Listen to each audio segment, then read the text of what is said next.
Good morning to each of you. I hope that you had a blessed Easter last week. I thought about you and prayed for you and your service and everything. And I'm just glad to be back with you again today. Today is somewhat a little bit different. If you came expecting a preaching service, it won't quite be that, but it will be very beneficial. Brandon asked me to come spend a few minutes with you this morning about a process. This church, and I shared this with him yesterday, I truly believe that this church is at a major crossroads in where it's going and what it's going to do. So there are many ways that a church can travel. Today, in these few minutes, I'm going to share with you just one avenue that it can go. But I want to share with you a couple of pieces of scripture first, because in James chapter 1, verse 5, the word says, "If you seek wisdom, ask the Lord, and He'll give it to you liberally." And then if you look at Habakkuk and then Proverbs, it says, "Write the vision, make it clear, and then all who need to know will be seen, and those without vision perish." So this is what we're about here this morning. We're about here doing the Lord's work and finding what you all as a congregation of believers will choose to do. I would direct your attention very quickly to the handout that is in your church bulletin. And so I'm just going to hit a few major points, and then I'm going to try to get some detailed points. So in any church, there comes a time that a couple of things happen. Either the pastor leaves, has been there a long time. There's trouble with a pastor, and the church and the pastor just can't get along, and they part ways, I guess, for the betterment of the kingdom. And then there's times that it's just good for the church and the pastor to say, well, this has been good, and this has been real, and it's been fun. But, maybe we just need to seek a different direction. Why did I share all that with you? Because what we're going to talk about here for these few minutes is directly talking about one path. Again, I want to reiterate that very quickly. One path that a church can take. Now, I know and I understand from what little piece that I have been able to gather, your past pastor served you well, and the Lord moved him on to another ministry, which I served for many years, and a great ministry. But it's, can I speak freely? Can I speak freely? It's time to move on. It's time to move. And I hope that as you listen to this, you will process, well, is this something that I think our congregation needs to do? Or do we need to look at something else? And again, I'm not trying to put too much emphasis on the something else. I'm, again, trying to push what Brandon wanted me to help you with this morning. The Intentional Interim Program. It is a program, it is a process. When churches in either one of those categories that I just shared with you come to that point in time in that church life. And so what does it do? What does it do? It begins with a leader, and the leader of that is the intentional interim. And that person is also the interim pastor as well, and carries on the same duties as a regular interim pastor would do. And then a team, for lack of a better word, is chosen from various people in the congregation to come together as believers and to look at, process, and see what is best for the direction of that church as it moves forward. And again, in the handout there for you, it's pretty simple there for you to look at. It looks at heritage. Now, I've pastored a lot of churches that they had a lot of heritage and they had a lot of baggage. Now, why would I say that? Because that is one thing that the Intentional Interim Program does. It helps weed out and do away with that baggage that people and churches take on, for lack of a better term, again, if I may speak freely, well, that's just the way we've always done it, Pastor. That's pretty free, isn't it? But it looks at the history, the legacy, what it's done, what the good things are that it's done, some things that needed improvement. It looks at that and draws from that and says, hey, this is something that we can draw this from, but we want to put this particular part on the shelf that was maybe somewhat troubling. And then the next area it looks at, the leader leads this team through talking about the mission. The mission. And what is the mission? What is the mission? You know the mission of your church here, but it looks at it. It looks at what do we believe? What are our core values? And it looks at why do we exist? And you see, it's again the process that breaks things down and looks at each thing and decides, well, what is best to process, I can't get in my mouth to talk, and to move on. But the main thing that I think in that mission piece is the vision. Is the vision. And Proverbs chapter 29, verse 11 says, where there is no vision, the people perish.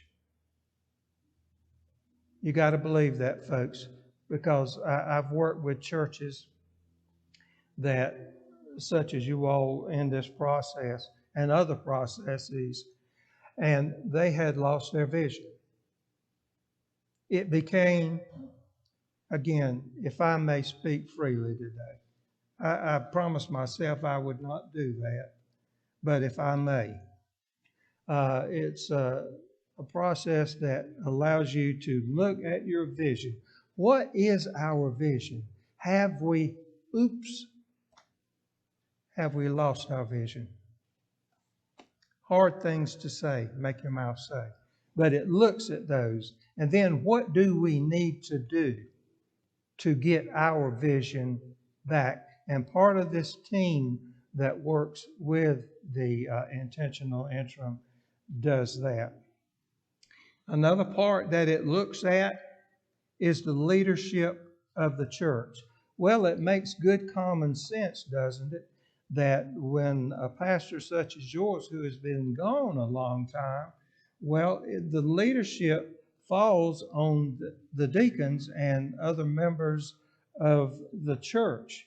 So we need to make sure that in this process that we make the leadership still apply to the members of the congregation as well as the deacons and other members there as well.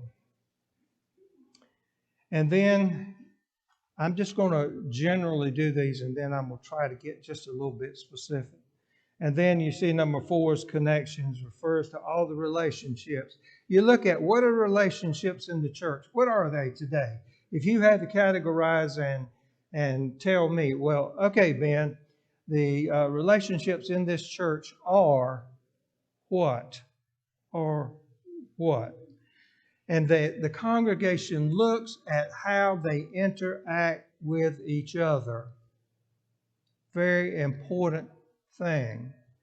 Again, now I have been and pastored churches and helped churches through this process that people would tell me when I met with them, well, those folks sit over there.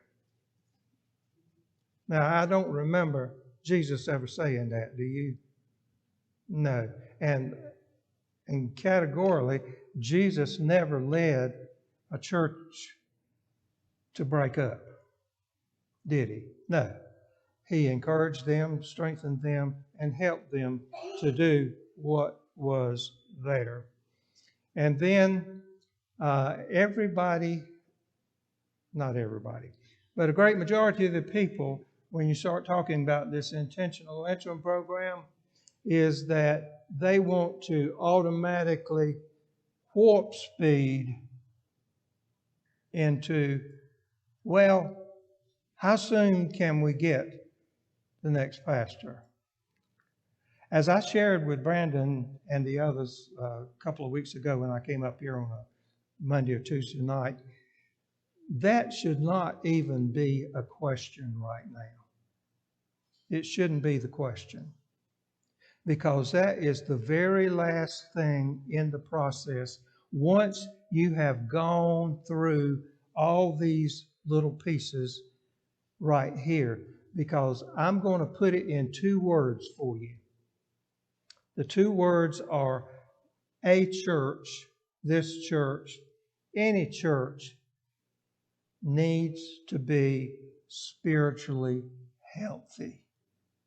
Just as you are healthy, and some of us, our health seems to be going to hello in a handbasket. Some of us, need a checkup. And this is what this process does. It does spiritual checkup. It requires individual checkup. It requires church checkup. And then once you move from one piece to the other in your little handout here, then you will say, yes, we have checked that off. So with that little piece there, let me get a few things here I shared with you. Okay, you asked me, Ben, okay, what are some other things that you're going to look at if I choose to do this, or if we choose to do this? We are going to look at worship. Every piece of the church is looked at. Every piece. So we look at worship. Is worship healthy? What are things that need to be reconsidered? What are things that need to be done to make worship more wholesome and healthy? So that's very important. And then a healthy church does ministry. You got to ask yourself the question, what are we doing outside the walls? What are we doing outside the walls? We must answer that question, ministering to people who need whatever, food, health, whatever. And then another part that we look at in this intentional interim is prayer. How much time are you spending in prayer with the Lord every day? And these are some hard questions, friends, hard questions that we all must answer if you're going to be truthful.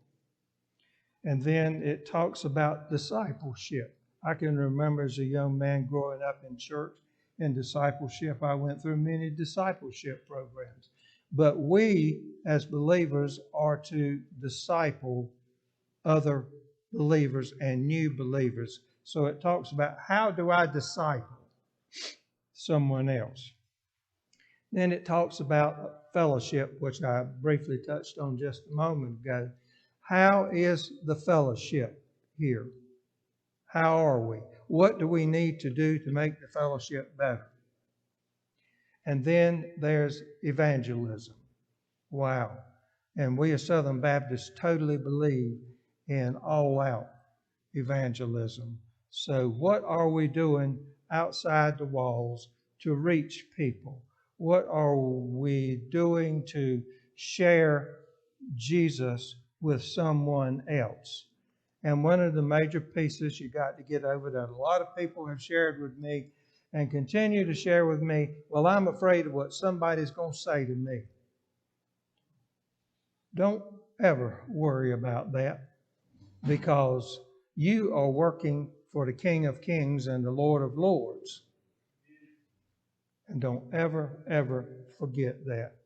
And then a major, major part of this program is looking at Sunday school. How do we get people into church? I remember several years ago, Southern Baptists were very energetic in doing new and technique ways of getting people into Sunday school. That's how we get people in, friends, is we bring them in through Sunday school. And if they're non-believers, we help them and disciple them to get where they need to be. And then we look at, the small groups. A good church, a healthy church has several small groups. And looking at your bulletin there, I see several small groups. This is the lifeblood of the church, these small groups. So if you were to ask me, Ben, give me a couple of habits of a healthy church. Give me a couple of habits. That God is worshiped here each and every Sunday. That God and Christ is preached each and every Sunday. Learning and growing, commitment in our ways as we go forward. Again, I don't want to become too redundant because that's not too good to listen to.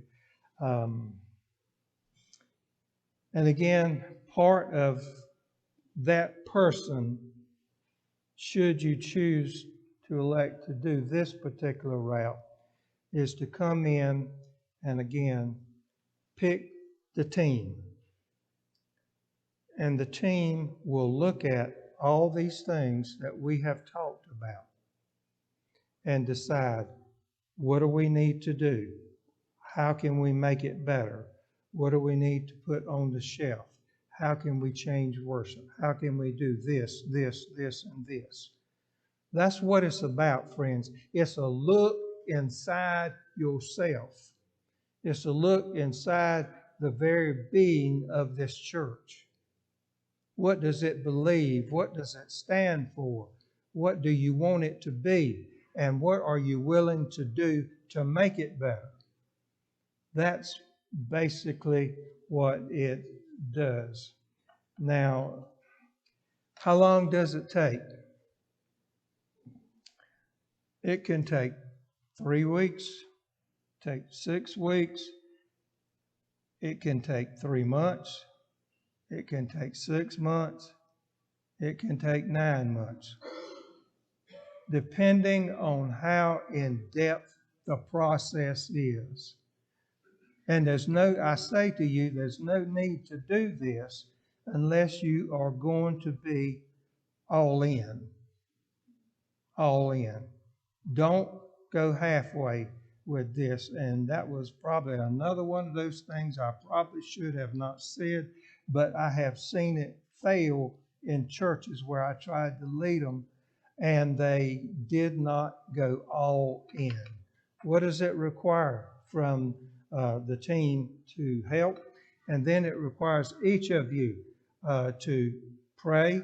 It requires each of you to study God's Word. It requires each of you to communicate with each other. And it requires each of you to just be the people of God. So, that is the long and the short of it. Again, the end result, let's don't go to the end result. The end result is to prepare this church so that it is healthy in all areas that I've mentioned to you this morning. So that when that time comes, that you begin a search, that you can say to the potential new pastor, we are a healthy church. We have done what we're supposed to do. And when I shared the other night with Brandon and the deacons, I said a major question that when you get to that point, which is down the road, when you get to that point, it is very crucial and important to ask that pastor, are you spiritually healthy? Now, I'm going to tell you, there are some pastors who are not spiritually healthy. Unfortunately. So it's important to make sure that you are satisfied that this person that you want to lead you into the future has gone through and feels the same way about serving the Lord as you do. It's ever so important. So with that little piece, and that's basically the program in a nutshell. Well, somebody asked me outside, can I speak free? Somebody asked me outside, Ben, what do we do if we don't do that? Somebody may be thinking that. And again, I did ask permission to speak free. Well, it has been my experience, my personal experience, working with many churches through this process, that the best route for them at that particular time was to get them a strong, well-grounded, theologically sound senior pastor who has gone through this particular thing and taught it to churches, and to upright the church. What we're talking about, either through the process or what I just mentioned, is uprighting the church. Uprighting the church. Because if we aren't very careful, we begin to lean and not do the things that we were supposed to. I only want to share one one case with you is it was a church somewhat similar to your situation. Longtime pastor, good church, and then they waited too long. They did not go into the intentional interim process, and they did not go into the ladder that I mentioned to you. And it ended up that the church almost closed up because they did nothing. Folks, let me again speak freely. Because, and I shared this with Brandon, because I care about this church. I told Brandon I have been praying fervently for this church and the direction of this church because I know you are a vibrant group of people. All you need is to upright the ship and get moving again. Because I do. I can only imagine how great you all were in the past. But guess what? You can be there again. If you believe you can. If you believe you can. So with that little part added there, I will try to answer any questions or entertain thoughts that you may have. I don't know that I've got all the answers, but maybe my experience can help answer some part or all of maybe your questions. So would anybody have a question?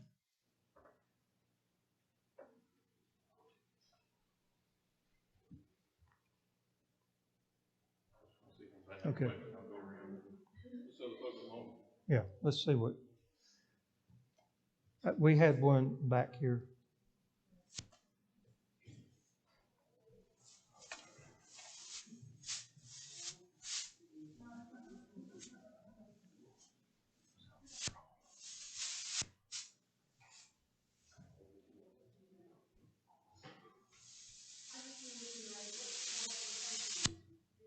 I heard that. I just wanted to know what qualifications that you have that makes you feel like that you could lead us in the direction that we need to go.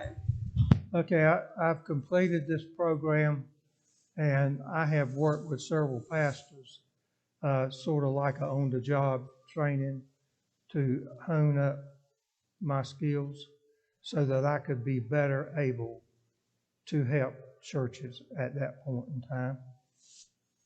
I hope that answers.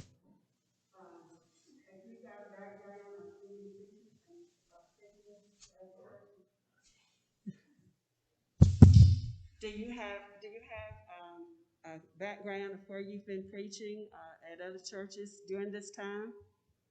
My wife accuses me of not being able to hear. I don't have selective hearing. Let me move forward.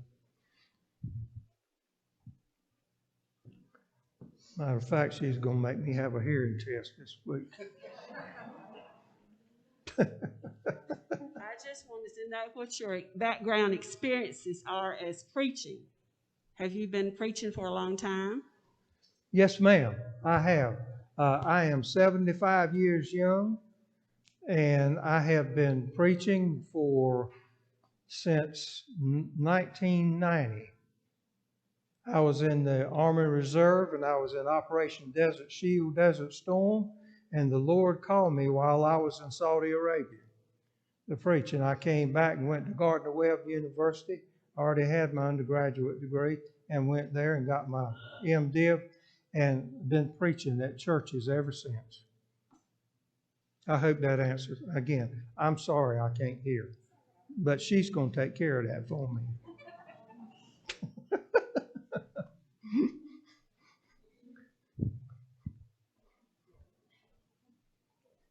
Anybody else have, what about a thought? If you don't have a question, what about a thought? Your initial reaction to what you've heard today.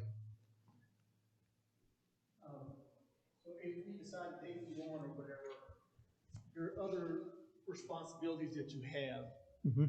how will that play into Well, what you're going to do? The only responsibility I have is my wife. And she's responsible for me. You was talking about getting together a team. Yes, ma'am. Where will you choose those from? It would come from the congregation. Different. It would be some deacons, it would be Sunday school teachers, it'd be choir members, just a hand picked from all the group. So it's not one-sided. So we get a good view of what people think. Yes, ma'am. So you've done this before at other churches, or would this be your first church? No, I've done this before. Intentional. Yes, ma'am. Yes, ma'am. I will say to you, it is a good program. I will say to you that it is not for every church. Why? Because they don't want to do the hard work that it takes. So if you sign up and sign on, be willing to do hard work, be willing to examine your heart, your soul, your mind, your spirit, so that you as an individual can become more spiritually healthy, and thereby the whole church becomes spiritually healthy when you are. And so what you're saying is an interim just comes along with this program. That is by far the most important thing about this program. Absolutely. And it is a strong interim. I want to put great emphasis on that, because you cannot take somebody who is just let that be their first interim. That would be a total disaster. But somebody who has had several long-term interims, who has helped churches, it is not good to boast. The Bible says that.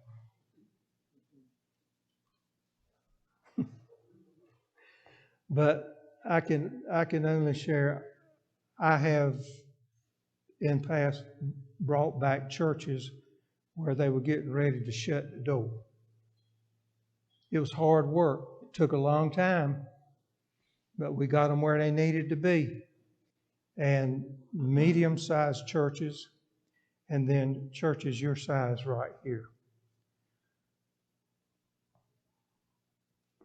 Is this program through the Surrey Baptist Association? Yes, ma'am. It is from Congregational Health at Baptist Hospital. Yes, ma'am. Because what I see out here today, friends, I see a lot of churches that are going through the motions. Thank you for shaking your head. There are a lot of churches who are going through the motions. And I do not want that for you all. And I do not believe that you will ever get to that point, because I have faith and trust in the Lord and each of you. Like I said, I have taken on you all as a prayer list, each of you, because I care about you. Yeah. Okay. Yeah. We put together a search committee already. Are you saying it's too soon, or should we just kind of? What I'm saying is you could put it on the shelf. Not that they couldn't do some work. We've already put together a survey and we've got it. Well, that's smart. That's smart. That is part of the process. What do you want in a pastor? Very important. Our Constitution gives us how we approach the search committee for a pastor. Mm-hmm. So that's cut and concrete. And so you're talking about a totally different committee. You're talking about a spiritual committee for the church. Yes. Okay. Of picked individuals. Right. some who will volunteer to do it, and some who will, you want to draft into it. Because all we know and been told as far as our Yeah. search committee is the search committee has been put together, which is good. Good. And also, they have put together a survey for the congregation to respond to. Absolutely. Which is what they should do. As Good. well. Good. So the committee has moved to that point already. Yeah. What you would do is add Yeah, you some, yeah. you just add on to it and dig a little bit deeper. But yeah, that's fine. That's fine. But again, in some of the churches I've served, when they had those committees, the mindset was, okay, when have I got, where's this pastor? I need to be finding him right now. And that's not the point. The point is not to immediately find a pastor. The point is to get healthy spiritually so that when that time comes, that you, again, I don't want to become redundant, that you can say to that person, I am, or we are spiritually healthy. Now tell us about you. Put them on the spot. That's what it's all about. Because you're talking about the future of this church and the future of each of you. Yes, ma'am. So if an intentional term is chosen, voted on, or whatever the case may be, that person will be the person who brings all the Sunday messages, the Wednesday night services. This intentional interim, Yes, ma'am. pretty much takes over the church and takes I don't like that word. Well, God's got the church. God's got the church. But that person would be responsible Yes, for ma'am. the service. Yes, ma'am. It would be just as is, Pastor. Yes, ma'am. Thank you, sir. Yes, ma'am. Now, I want to also add that the church pays this person. You know, if I was a millionaire, I wouldn't worry about it. But the church pays this pastor to do the job. Now, there may come a time in the process where people either on the committee don't see eye to eye. Could be seen at one time. Or they become disillusioned with the person leading, which can happen in church. So what happens then? That's a good question. That intentional interim works with that group because, see, you have to go right back to the basics then. What do we need to do? What do I need to do to set this right, to get it up right so that we can complete the process? If I may, also this intentional will respond to our congregation's needs individually or as a congregation. Hospital visits, home visits, Yes. whatever's needed, just like a ministry would do. Yes, ma'am. Yes, sir. Yes, sir. And hopefully nobody would have to go to the hospital. But I am in Winston-Salem, and I have access to Forsyth and Baptist. So, and if I may, again, speak freely, part of my makeup is compassion for people. Compassion for people, meeting them where they are. I'm going to tell you one story. You didn't come for a story. In my very first church, And you all have been in churches where new pastors, they're just as green as a stick. And the church tries to work with them. Well, there was an elderly man. He was retired from the railroad, matter of fact, in Lexington, where my first church was. And I tried to get to know this man. And finally, one day, he was the kind of person that would sit in church, and at 7 minutes to 12, you ever seen one of them? But it ended up that man was my best friend at that church. You know why?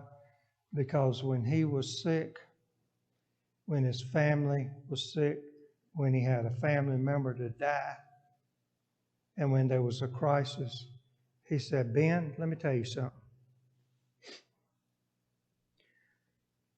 I am not going to remember a single thing you told me Sunday. I said, okay, all right.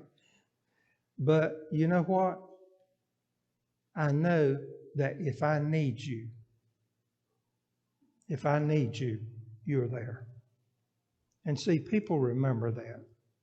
Good preaching is essential, and that's part of the process. But it's also that we need to care for each other. And if it can't start with me or whoever is up front, where's it going to start? Be compassionate to each other. Oh. Yes, ma'am. So I heard you just now say that part of the process is the teaching on Sunday. Yes, ma'am. Wednesday night.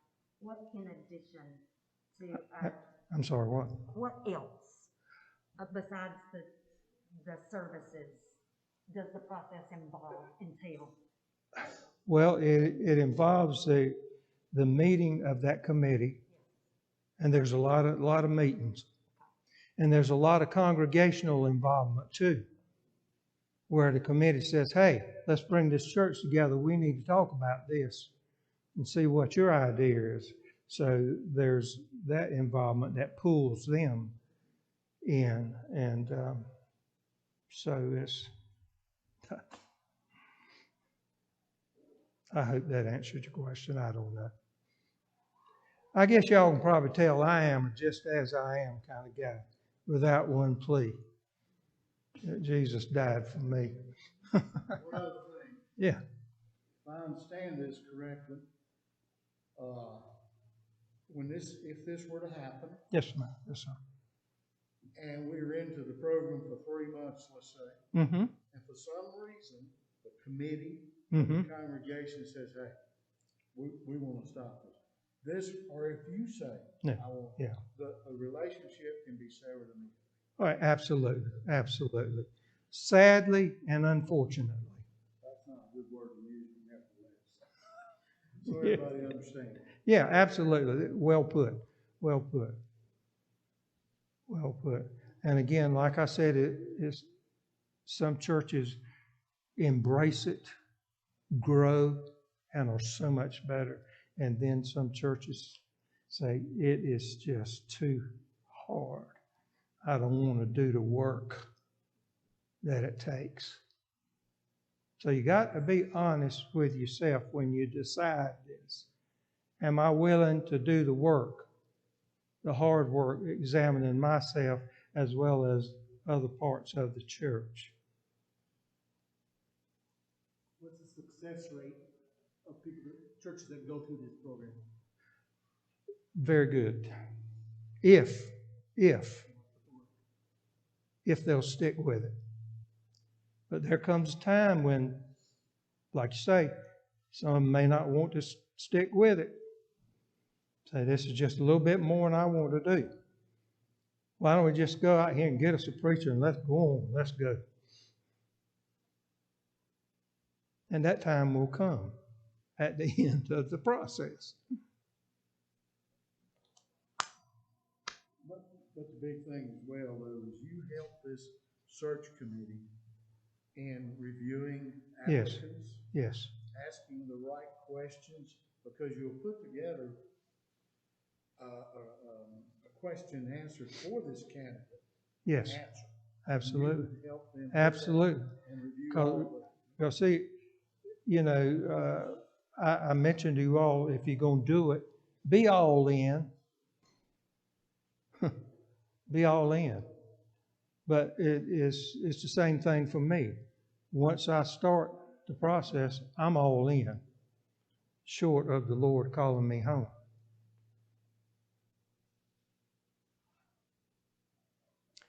Well, I hope that I have helped you in some small way to understand what this program is. Oh, yes, I'm sorry. I know you're not supposed to brag on yourself. I want to give you a chance. Excuse Can you me. give us some statistics on your personal experience doing this with you? in With churches? me, statistics with What me. you would call success rates and failure rates. Can you Oh, share this? success and failure rate. Just me. Just me. 70% Success or failure? success. Okay. It's important to me. Thou shalt not boast. Yeah, but, I shall not boast. how could the failures turned into successes? How could that have happened? By not quitting, by staying true to the cause, by be willing to do what it takes to make it. Okay. You're talking about the church, not me. Right. Yeah. Yeah. Right.